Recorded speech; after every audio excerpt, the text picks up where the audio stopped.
Hello, it's the Great Canadian Bagel here, coming to you with another Alberta provincial election forecast. So there's been quite a few polls since the last one here, so we get this last update for the end of the year.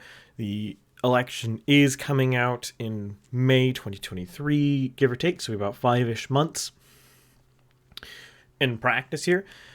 So just to start off, before we get into analysis, let's just go over what has changed. So obviously, starting at the top here, popular vote numbers have changed. I'll get to that momentarily. We'll start with seats. So there's not been too many seat changes. Things are pretty flat because Alberta is like the pinnacle in Canada of regional polarization. In other words, there's a small number of ridings that are actually in play. So really you have a few in what you would call rural Alberta that are kind of in play. Lethbridge East here. This guy, I can't think the name of it. Lesser Slave Lake. A little bit in play, not much. You have some of these ridings around the edge of the downtown core of Calgary are in play, and a few on the outskirts of Edmonton are in play. So there's not a lot. But what has changed recently is this guy here. Again, don't remember the name. Sorry, there's just too many ridings. I can't remember every name of all of them across every election I cover. This guy's shifted a little UCP. This guy shifted a little NDP, and it's actually flipped. Now the NDP are leading it. These two in the bottom of Calgary are now closer. Well, Calgary in general has shifted towards the NDP. Effectively every single riding has become more NDP, so actually I'm not even going to even say one. Every single one is more NDP, and if you look at rural Alberta, every single one is more UCP, except Lethbridge West, because I mislabeled it last time as Lethbridge East. But even if you account for the fact that I have mislabeled it, it is actually more NDP than it was before. So overall, a bit more polarization has occurred between rural and urban here. And if we go specifically to popular vote trends, we can kind of see what's going on here. Oh, that's the wrong one. We go here, and we expand this out so we can see it a bit more. The overall trend here. So October 18th here, we had 48% for Smith and 37.8% for Notley. The last about 2 months or so, we have the NDP have gained about 2.4%. Or is it 2.4? 1.4%. And the UCP has gained about 2. Now, I think the UCP is probably close to their max at this point. I don't really think the Wild Rose Independence Party is going to lose too much more steam. Though it could continue to lose a bit more steam. Most of the growth we've seen here is basically the Wild Rose Independence Party receding, which was to be expected because Smith kind of represents that constituency pretty well, especially with the Sovereignty Act that was just passed in Alberta. There's less impetus for the Wild Rose Independence Party. On the other hand, the NDP here seems to be really drawing support from everybody else, more or less. So they're taking some ground from the Liberals, from the nebulous Other, and Alberta Party. I wouldn't be surprised here if come election day, in reality in Alberta, that this nebulous Other column doesn't exist.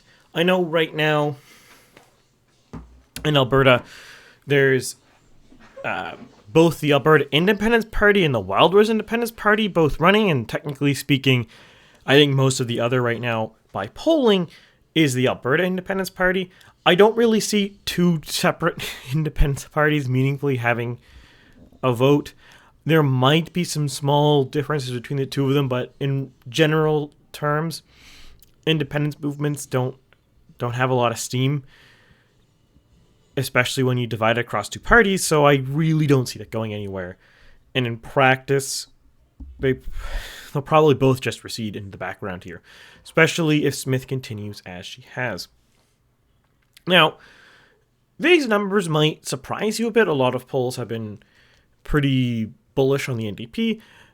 My model is the opposite of being bullish on the NDP. Though I will note the NDP is still doing 8 points better than 2019, and the UCP is still doing 5 points worse. Now, well, close to 4.5, but anyways. There is some reason for people to have think that Smith should be doing worse than she is right now. She's had a rocky start of her term as premier. There was a bunch of small mini scandals that popped up. Some comments about the Ukraine war and healthcare, I believe. I don't recall all of them. They're not, frankly, that important. People, in general terms, when they're looking at politics, when you're talking about pundits, when you're talking about journalists, when you're talking about even just random people speaking, there is this tendency to oversell things that don't matter. And this happens on both sides of the aisle. A lot of things don't actually matter, right? These small micro scandals that plague Smith for the first month or so, pretty much irrelevant. Because those micro scandals, like pretty much all scandals really, don't actually change people's opinions much. They're, in general terms, in the electorate, if we talk about just two parties here, the NDP and the UCP, you have about 90% of both parties which are probably going to stay where they are, and there's 10% of both parties in any given election who are willing to swing. That 10% will change in over enough elections. Almost the entirety of one party will have considered voting someone else or have voted somewhere else. But you generally don't have too many in established parties or in established party systems. Yes, the UCP is relatively new, but an arch-conservative party isn't in Alberta. So you don't generally have many people considering changing their vote. There's lots of reasons for this. There's inertia, historical trends, partisanship, but also ideologically filtering. People will start voting for the UCP, for example, because of ideological reasons. Then they will get in the habit of voting UCP, and it takes a lot of inertia to push them out of that. This is a pretty normal trend. What happens is all of these scandals, they don't actually provide that inertia, because the issue, or the reason why this voter started voting UCP, is because of ideological reasons. Either, I'll expand on this for a second. Either ideological reasons or self-interest reasons. Often one and the same, but when someone is voting for their self-interest or ideological reasons, it takes a lot to make them switch. Because the self-interest reason is going to stay there. For example, let's pick a really easy one here. You are an Alberta oil sector worker. You work in the oil industry. No micro scandal from Smith is actually going to change your opinion on voting for the UCP, because the NDP, heavily aligned with the federal NDP, they're the same party, and less combative with the Liberals in Ottawa, have less claim to say they will defend the Alberta oil industry. Notley may or may not say that, but she has less legitimacy to that claim. So the oil industry worker has very little reason to change their vote. Sure, Smith might be making some scandals, but who cares? They're not a big deal. And some of them, like the comments about the vis-a-vis the Ukraine war, I don't think anyone cares. Like, full on, I think maybe 5% of the population legitimately cares about supporting Ukraine in Canada. I think a lot of people in Canada are anti-Russia, but I think very few people are actually pro-Ukraine. So as long as you can legitimately deny that your statements are pro-Russia,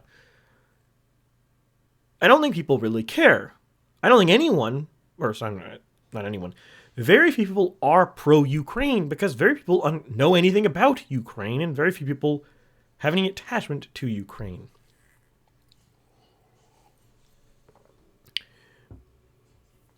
So, and this isn't just unique to Smith, too. I'll give an example with Trudeau here.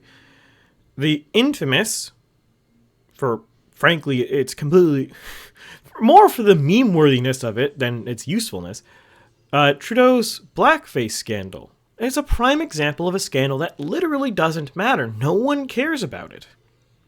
Conservatives like talking about it, and online circles like memeing about it because it's pretty funny, honestly. But it doesn't really care. And not to throw under the bus, but a manager I've had in the past when I was working for the Canadian government in a co-op position, he was Indian. He summed it up very well. He didn't think Trudeau's blackface has any impact on what Trudeau does now because he believes genuinely that Trudeau, regardless of what he did in the past, doesn't mean to do any racist harm nowadays. And that isn't to say this manager of mine was wrong with that opinion. Because the important thing we have to understand in politics, especially if you want to understand who's going to win an election or what's going on, is people vote because they believe in the candidate, right? If this guy genuinely believes that Trudeau in the present day does not mean any harm, and Trudeau apologizes and he makes moves to make amends for this, and he champions policies that my manager at the time believes benefit him, well, then he's correct. He is correct that Trudeau's wearing of blackface in the past doesn't reflect on him today. These scandals like these really only affect a minute percentage of the population because no one really cares about them.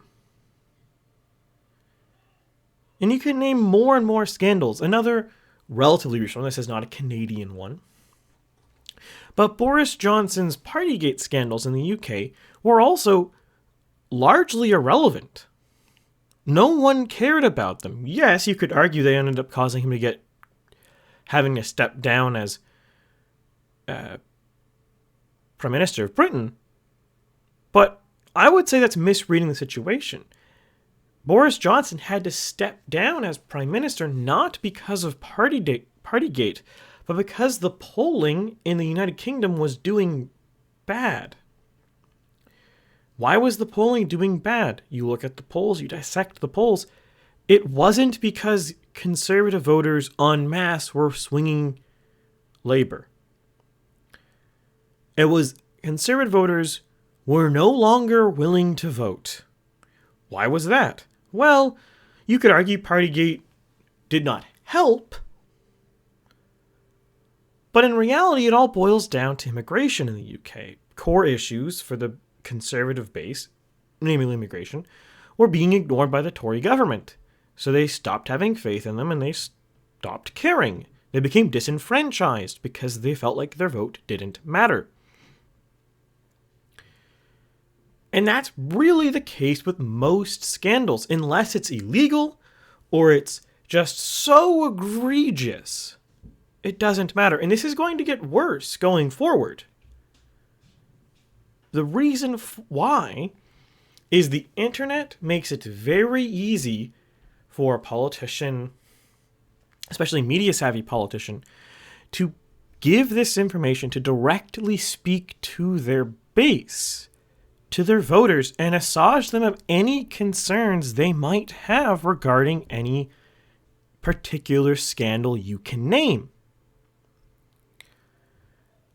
The direct access to this politician, in a way, armors them from any possible damage a scandal could cause.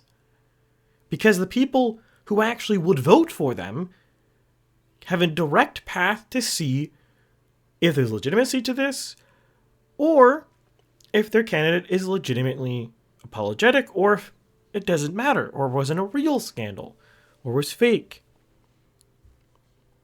And then you also have the beauty, which is online hyperpartisanship, which the internet wonderfully fosters, and you get very comfortably into a position where it doesn't matter.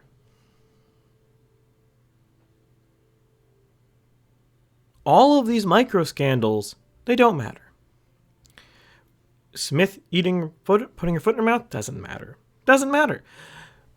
What these things might do, at best, is if it's particularly egregious, maybe you're an Alberta NDP-leaning healthcare worker and you got really annoyed about the implications Smith wanted to privatize healthcare. Which I don't think is accurate, but let's say that is the case. Well,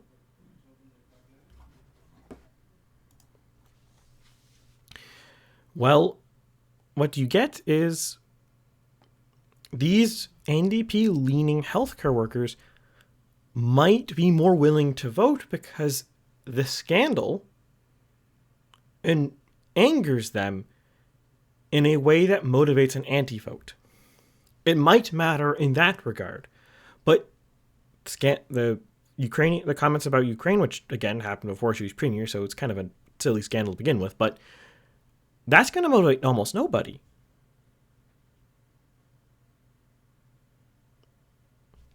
Almost zero people is going to care about that.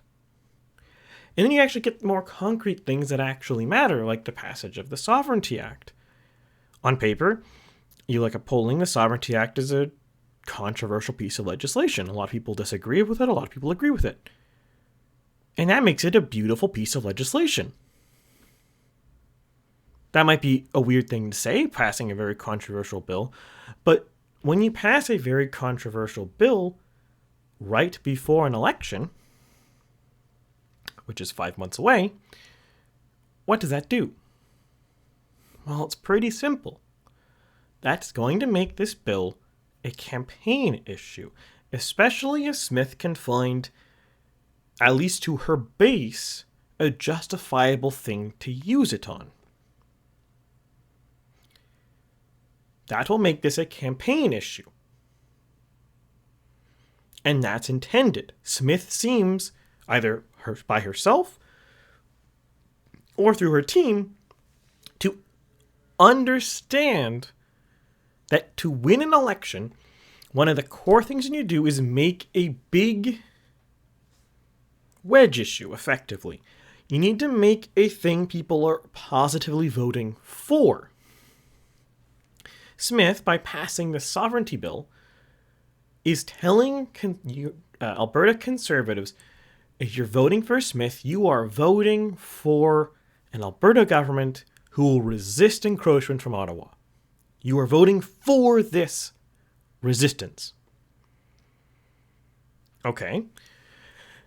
And notely, by opposing this, which she's almost entirely required to do by virtue of the controversy of this bill, if she supports the bill, she's going to lose her own base, and she's not going to gain anything from Smith's base. So she's required by the law of politics to oppose it, regardless of what actually Notley thinks on it. She has to oppose it.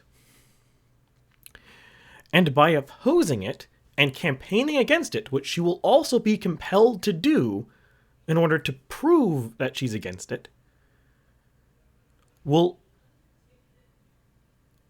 help Smith here, because this will rally the pro-Sovereignty Act voters by the NDP being compelled to campaign against it.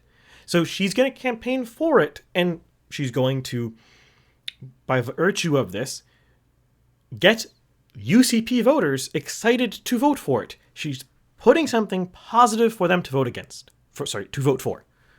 You're voting for this thing that we're going to do to increase the prosperity of Alberta by stopping federal encroachment.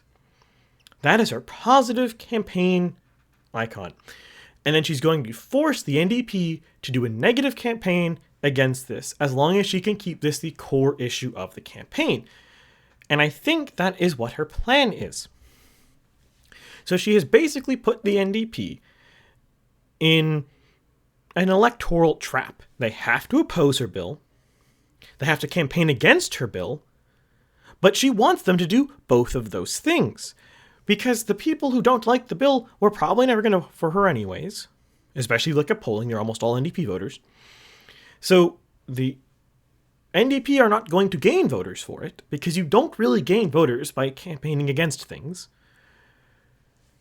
And the NDP campaigning against the Sovereignty Act will radicalize the pro-Sovereignty Act people to want to support the UCP proactively to defend the Sovereignty Act, and people, generally speaking, are easier to are easier to persuade to vote for you if you are presenting a positive thing and the other guy's presenting a negative thing.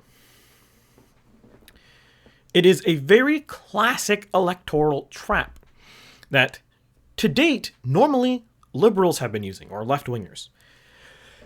Smith using this is kind of a new thing. An example, on a federal level, is Trudeau's pretty much or consistent track record of tabling anti-gun bills before calling a snap election. Watch out for the spring. What these bills are for is it's to signal to his base, who is anti-guns, that we are going to take action by removing these guns. And it forces the Conservatives to take a pro-gun position by the necessity of politics. They are forced into the pro-gun position, or else they will lose the issue and actually lose votes. So they have to take a pro-gun position, and then they have to campaign against a positive thing. And I'm using positive in a very specific sense here. Positive as in they are positively doing something. They are doing a thing.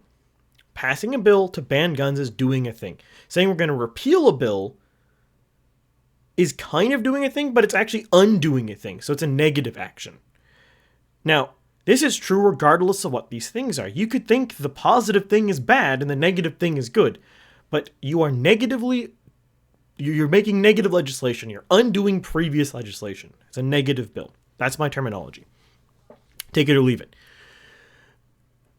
And this forces this to be a big campaign issue. Now, a smart politician and a smart campaigner can try to flip this around.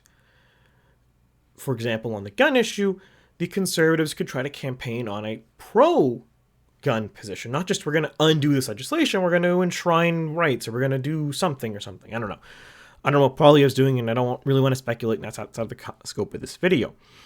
But where the Sovereignty Act is a very clever election bait is I don't actually see a different position other than negative. I can't see how Notley, even though she does seem to be a very shrewd politician, I don't see how she can twist this to create a positive position for herself. So, in a very big sense, this is a huge trap for her. And the campaign is likely going to center on this. And a lot of the campaign centering on this is because of Smith's clever use of media. Now, it might not seem clever on paper, because some of the interviews she said, some of the discussions he said, specifically about the sovereignty bill, are, in a way, they seem designed to make her look silly because of the trivialness of things. There was a recent one that came out that she was talking about the Sovereignty Act could have been used to stop the plastic straw ban.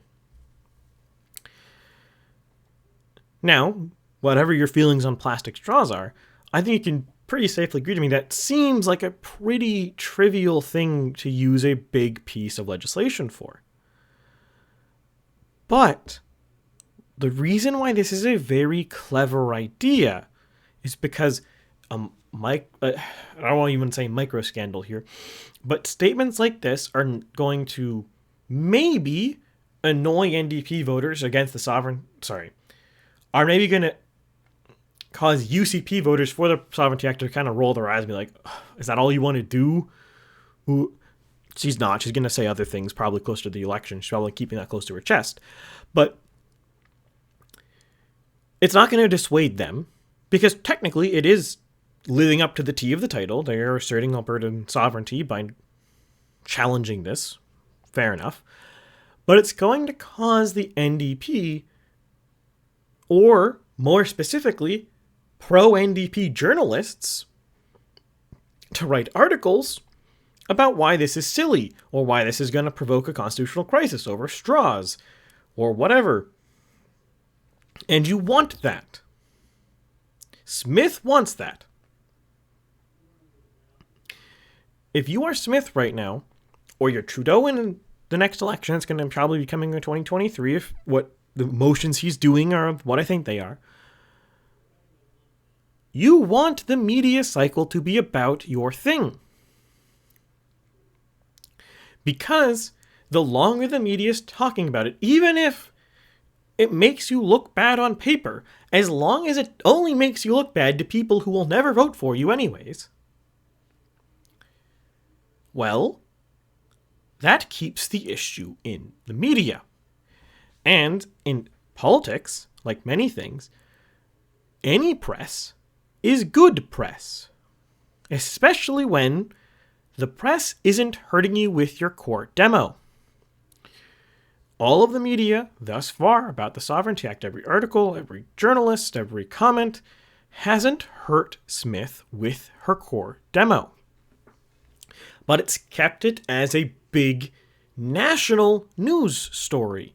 This isn't an Albertan news story, because I can tell you all sorts of things happening in Nova Scotia that I guarantee you almost nobody in the rest of Canada knows. Fair enough. Why would you? You're not from Nova Scotia. But in Nova Scotia, the Alberta Sovereignty Act is a thing that we see talked about on Canadian news media commonly. And in fact, well, it's not the common thing to talk about when you're talking about politics. It does come up when you talk about politics in Nova Scotia, what Alberta's doing. This means Smith is doing a really good job keeping this in the media. And she needs to keep it in the media. Because as long as it's in the media, it's going to create this atmosphere in the election that Notley has to talk about it, and Smith has to talk about it. And it's a winning issue for Smith. Because, as Trudeau has demonstrated time and again with his wedge issues, you can have a minority of voters supporting your wedge issue, and it doesn't matter. What matters is those voters are in the ridings you need to win. This is a very cynical way to play politics, and it's possibly a very destructive way to play politics. But when you're talking about political analysis and discussing on who's going to win an election and what is going on, well, value judgments about this is bad for the country or this is bad for politics don't really matter. What matters is correctly and accurately explaining what's going to happen. And right now, with the way Smith is playing this, with the way Alberta is just generally speaking, and the way she has managed thus far to keep this as a national news story, provincial legislation in the fourth largest province is a national news story. The way she's able to do this is going to propel her to victory. And it might actually increase her vote share from now. And in fact, it might decrease Notley's vote share. Because she's going to be campaigning on a negative issue. She's not going to be talking about the positive things the NDP wants to do, only the negative things. And it's going to weaken her campaign. It's going to weaken her position. It's going to make it harder to mobilize voters, harder to mobilize dollars, harder to mobilize volunteers. Negative campaigns don't work very well.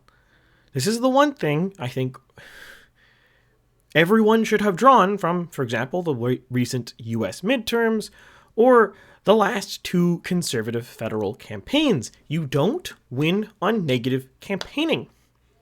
actually the last 3 federal Conservative campaigns in Canada. You don't win on negative campaigning. You don't. You win with a positive campaign.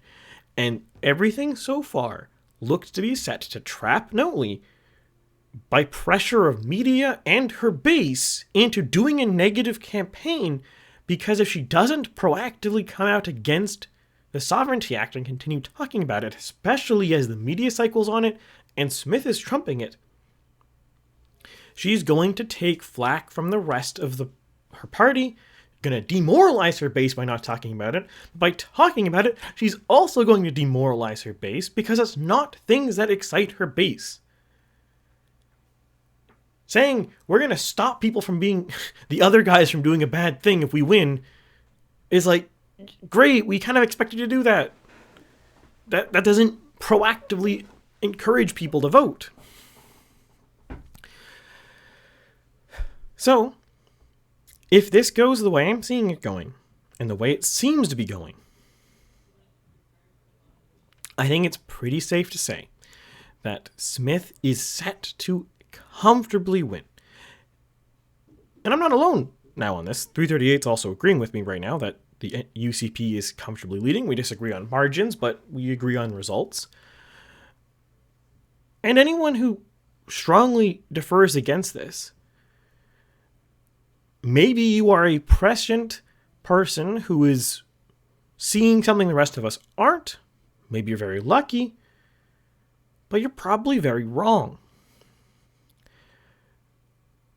The way you win elections seem to be conspiring in such a way that Smith is running a fantastic campaign in a province that's predisposed to voting Conservative against a party that always does pretty poor in Alberta, frankly. I mean, 40% ceiling in a quasi-2-party system is pretty poor.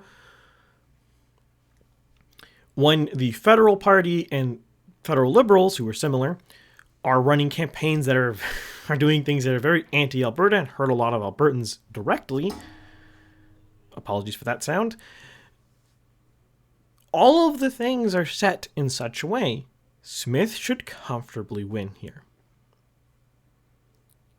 All that needs to happen for her to seal the deal is to not trip and keep the NDP in this position. If Smith wants to lose, the thing she would do to lose right now is to stop hammering the Sovereignty Act. Especially as we get closer to May. As we move to May, if she lets it slide from the headlines, she doesn't keep it as the main topic of the campaign, she will start losing like Trudeau did in the beginning of 2021's election, until he managed to bait O'Toole into falling on his face with the gun issue. This is how you win. Trudeau's shown it very well. Say what you will about the man, but he's really good at winning elections. Looks like Smith has noticed that. So with that, I will wrap this up here. I have one more video planned for the rest of this year, next week, on a general update on Canada. Otherwise, if you like this kind of video, like, share, subscribe, comment below what you think of my analysis, if you think I'm off base, if you think I'm missing something, if you think I'm stupid, I don't know. If you want to cuss me out in the comments below, feel free, though I do encourage you to be creative with your cussing out, because, it's more fun to read. And, if you're going to vent your anger at me, do it in a fun, creative manner. Otherwise, if you want to stay up to date with what I'm doing on the channel, or if you want to lead more politically motivated diatribes, you can follow me on Twitter at BagelPolling. Otherwise, I will see you next week with a general Canada update. And with that, I bid you adieu.